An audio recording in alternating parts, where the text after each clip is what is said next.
Had a great Gemini conversation you want to send to someone? Here's how to turn it into a shareable link in 2 taps on web and mobile. Open any conversation on gemini.google.com. At the top of the chat, click the share icon. A public link is generated instantly. Click Copy Public Link and paste it anywhere, a message, an email, a forum post.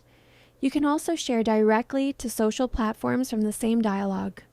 No one will see your name or your Google account, just the conversation itself. On mobile, Android or iPhone, open your conversation in the Gemini app and tap the share icon at the top.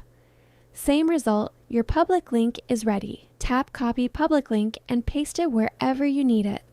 Change your mind? Go to Settings and help then find and click your public links. Every link you've ever created is listed there.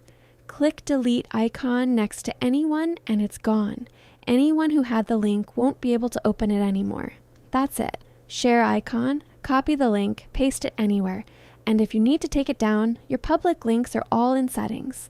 Works on web and mobile, free on all plans. Hit like and subscribe. I'll see you in the next one.